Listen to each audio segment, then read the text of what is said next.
What do I do when I'm broken? When I'm broken, I relish it.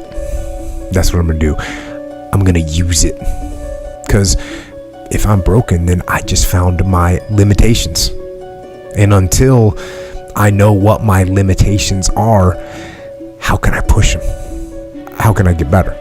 But once I see it, once I feel it, once I see where I was broken, then I can attack that weakness.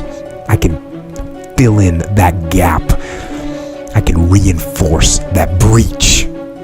If you break, it means it's time to fortify your will to make it stronger. There's all kinds of different ways to break. You can break physically, you can break mentally, you can break your heart, you can break your spirit, and none of those are fun, and all of those are gonna leave a mark. But the mark that they leave can be the mark of victory or it can be the mark of defeat. Because every time you break, and in every way that you break, while it's a chance, it's definitely a chance for you to give up and for you to just to fall apart. But there's also opportunity. There's opportunity to get stronger and get smarter and get faster and get tougher and get more stable and get more resilient and get better. When you break, you have the opportunity to show the world, the whole world, what you are really made of. So if you break, the fight isn't over. In fact, if you break, the fight is just beginning. And as you crawl up and out of that dismal and wretched place,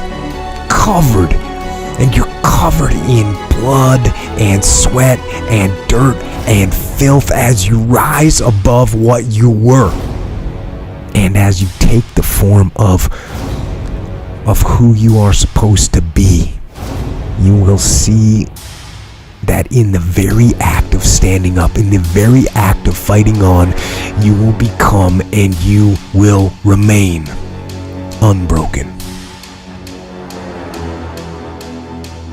I'm not saying to put yourself down. I'm saying listen to the truth. And the truth isn't in the 20%. The truth is in this other part of your brain saying, look, man, you're wasting a bunch of percentage here. We have 80 more percent that we're not tapping into, because in this other 80% is suffering, pain, failure, self-doubt, darkness, and then a whole bunch of light. But to get to this light, you gotta go through all of this shit. So a lot of us know that. I can get over here, but over here, man, this is much better, because I gotta go through this journey that is not fun. This from 20 to 100%, this shit in between is not fun. So we decide to live over here. So everybody goes, how do you do that? You know exactly how to do that. You know exactly, it's not a magic trick. There's nothing I talk about in that book that's a magic trick. It's all back down to a very primitive mindset of we just have to do. It's like breathing. Breathing becomes normal. Like we don't even know that we're doing it. That's how you have to live your life. When that alarm clock goes off at 4 or 5 in the morning, your mind says no. You just say, this is what we do. It's what we do now. Because to get to where you want to go, the amount of pain involved, I'm not saying physical, I'm not saying you got to break yourself off. The amount of mental pain of how many times you're going to have to do something that you don't want to do to get to where you want to go is going to be, there's going to be more times you do something that you don't want to do than you are going to want to do. And that's your new norm. So then it's like breathing. And then once you do this over and over and over again, it becomes like breathing. I don't want to live this lifestyle, but to get to the other side of this, I have to.